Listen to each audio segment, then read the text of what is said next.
E hoje estamos debatendo o trabalho doméstico. Para continuar nossa discussão, o programa Grandes Temas convidou o professor do Departamento de Direito e pós-doutor em Sociologia Jurídica, Zé Palmeira Sobrinho. Ele nos esclarece sobre alguns aspectos das implicações legais em torno do trabalho doméstico. Confira. Bem, falar sobre as domésticas é falar sobre uma categoria que durante muito tempo ela foi semi-incluída, né? Já que somente com a Constituição de 88 e posteriormente com a Emenda 72 é que o doméstico teve uma ampliação e uma inclusão na área do direito trabalhista. É bem verdade que esta inclusão ela ainda deixa muito a desejar, tendo em vista que, em média, 30% desses trabalhadores estão formalizados, né? Então, praticamente, mais de 2/3 dessa força de trabalho não tem carteira de trabalho assinada. E o Brasil é o país que tem o maior número de trabalhadores domésticos no mundo, tem, em média, 7 milhões. Nenhum país depois do Brasil tem sequer a metade do número de trabalhadores. É bom lembrar que depois do Brasil vem a Índia, a Indonésia, vem o México e a África do Sul, mas todos com menos de 3 milhões de trabalhadores. E isso é uma decorrência também do fato de o Brasil ter sido o último país do Ocidente a superar o regime de escravidão. Mas houve essa abolição formal da escravidão, mas não houve uma política de inclusão dessas pessoas que eram oriundas dessas relações escravocratas. Com isso, esses trabalhadores não tiveram acesso à educação e continuaram no espaço doméstico. É bem verdade que nós tivemos uma lei de doméstico, a primeira lei brasileira a tratar da relação de trabalho doméstico é de 73, a Constituição de 88, ela foi, de certo modo, muito tímida na inclusão dos direitos domésticos e somente com a emenda 72, que faz 5 anos, é que os domésticos vieram a ter seus direitos reconhecidos. Mas, ainda assim, essa emenda precisou ser regulamentada e essa regulamentação veio com uma lei complementar 150 de 2015.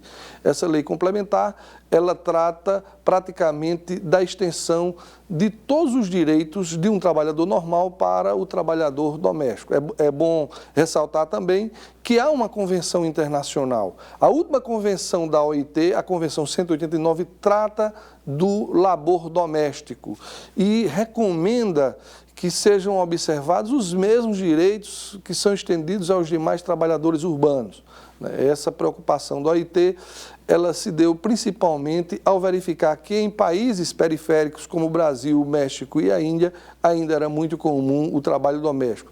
Isso não é comum, por exemplo, nos países centrais, tendo em vista que lá há a escola em tempo integral, de modo que o trabalhador ele, pode colocar seus filhos na escola. Há também uma maior flexibilidade do horário de trabalho da mulher, né? E há também creches que auxiliam o trabalhador a não ter que ficar em casa para cuidar dos filhos, né? Então, essa relação de trabalho doméstico, essa é uma relação ainda que precisa ser melhor fiscalizada, porque nós temos a lei, mas não temos um sistema de fiscalização, né? Então, passou-se a exigir, por exemplo, a obrigatoriedade do controle de registro de horário, passou-se a remunerar o trabalho extraordinário doméstico que não era remunerado, o que era uma verdadeira apropriação de um trabalho não pago, e com isso houve esse incremento na legislação, mas como eu falei, é preciso que haja uma fiscalização. Ok, muito oportuno o comentário do professor Zé Palmeira, que revela justamente essa dificuldade, porque há uma cultura herdada, não é, do emprego informal, emprego doméstico informal, porque nós temos essa característica, né, pós-escravidão e a não construção de viabilidades de trabalho, de formação para o trabalho, né, dessa população. E isso entrou numa espécie de cultura, né? Acho que é um dado interessante, né? Sim, concordando com essa herança e essas marcas históricas da escravidão, né? Se a gente pensar que eram as mulheres escravas que cuidavam do trabalho doméstico e do cuidado com as crianças, né? E que nós temos marcas disso ainda hoje, quase 70% das trabalhadoras domésticas são mulheres negras, né? 20% das mulheres negras no Brasil têm como trabalho doméstico a sua principal ocupação, né, e remuneração. Né, e 14% das mulheres brancas exercem o trabalho doméstico, mas elas não têm no trabalho doméstico a sua principal ocupação. O trabalho doméstico está depois do comércio e da indústria. Né? Então, sim, a gente não pode negar que o trabalho doméstico ele tem uma marca e uma herança escravocrata, né, que ele é um trabalho realizado prioritariamente por mulheres negras e pauperizadas da classe trabalhadora. Né? Sansão, ele, estendendo o que comenta a Amanda, o professor Zé Palmeira destaca também o fato de que há uma dificuldade, sobretudo por causa da baixa ou da ausência de fiscalização, né? Há uma dificuldade de implementação da lei, né? Esse é um problema, porque há uma lei e essa lei parece que não tem efetividade. É difícil, né? Porque, via de regra, veja, a relação entre o empregador, no caso com o emprego doméstico, é muito individual, né? Uma relação entre eu e você que se faz, inclusive, num espaço privado. Um espaço privado onde você, não é? Diferente, por exemplo, você também não tem uma representação sindical, não é? Que você está ofertando a sua força de trabalho. A categoria ali, né? do emprego doméstico, os sindicatos são muito frágeis, então não existe construção de negociação coletiva. Fica numa relação muito individualizada e uma relação totalmente desigual de negociação, etc. e tal, não é? Então, se você já não consegue, a Justiça do Trabalho já não consegue fiscalizar outras categorias com tradição, com organização, já problemas seríssimos, imagine na coisa do emprego doméstico, né? Então, acho assim, essa lei, ela foi importante, que é um reconhecimento tardio da sociedade brasileira, que é uma vergonha, inclusive para nós, é uma vergonha. Mas tá bom, ela tem um valor moral, né? Mas do ponto de vista prático, efetivo, realmente não há fiscalização, depende muito mais do empregador, não é? Reconhecer moralmente esse direito, etc. e tal, e aplicá-lo, porque é muito desigual a relação, muito desigual. E só mais um comentário, acrescentando o que o Zé disse, o professor disse, há um outro problema aí que, né, conquistamos a lei, mas logo na sequência vem uma reforma trabalhista que rasga essa mesma lei na medida que estabelece que o princípio agora do negociado prevalece sobre o legislado. Então, o tipo de contratação, o tipo de remuneração, o tipo de uso de horas de trabalho é feita, não é pelo empregador. Ele que estabelece as regras e você, não resta muita alternativa, você aceita ou não aceita. Então, você tem uma assimetria agora na negociação que, não é? Que se já era difícil você implementar essa lei, agora ficou mais difícil ainda. Esse dado é fundamental, Sansão, porque essa reforma trabalhista contribui para fragilizar uma legislação já difícil de implementar, porque é exatamente isso, como você diz, a relação de trabalho se dá no espaço doméstico, o empregado doméstico, ele oferece apenas a sua força de trabalho, mas numa negociação que ele está completamente vulnerável ali, não tem ninguém que media aquela relação, né? E agora, justamente, essa legislação trabalhista torna isso mais precário ainda, né, Andressa? Acho que é um dado. Com certeza, é um dado objetivo, né? A gente tem aí um dado objetivo. Essa assimetria, essa desigualdade das relações de poder expressas nesse tipo de trabalho, elas não estiveram sempre presentes e não deixaram ainda, mesmo com a legislação vigente, né? A maior dificuldade que a gente tem aí é retomar aí uma avaliação do processo histórico-cultural de que como nós nos educamos para enxergar o trabalho doméstico, né? Nós nos enxergamos como um trabalho que não é associado a ele a possibilidade de uma ascensão social, por exemplo. Então, a ele é traduzido o aspecto do rebaixamento, da denegação, das péssimas condições, da vergonha moral de se ver naquele lugar, porque é o lugar do tipo de trabalho que ninguém quer fazer. é o trabalho que o próprio demandante não quer para si. E por isso contrata um terceiro para fazer por ele. Porque ele emprega as suas habilidades intelectuais e mentais já desenvolvidas em outros trabalhos de maior remuneração, de maior reconhecimento e estima social, e por isso ele delega, né, aquelas atividades que seriam do universo doméstico, aquelas atividades com as quais ele não vai ter nenhuma remuneração e nenhum reconhecimento para tal, a terceiros, né? Então aí a gente tem um processo bastante particular do universo do mundo do trabalho, sobretudo porque, voltar aí a uma questão fundamental que já foi colocada aqui antes. Como o Estado vai fiscalizar, né, esse espaço de trabalho, essas relações de trabalho? Como é que o Estado vai entrar ali naquele ambiente de um espaço doméstico para mostrar ou para verificar se estão nas condições de iguais cumprimento daquele acordo, daquele contrato ou não, né? Então isso é uma questão fundamental que não acontece, né, que não é discutido, que não se vê vias de fato acontecendo, né, essa mudança. Enfim, e aí a gente tem bastante dificuldades pela frente em relação a isso, né? A tentar moldar a sociedade de uma maneira e a ver e a se enxergar nesse plano de pensar o trabalho doméstico de uma outra perspectiva, né? De pensar o trabalho doméstico como uma possibilidade de dignidade, é um serviço que você não quer fazer para você, que você está dirigindo a terceiros, e aí tratar adequadamente.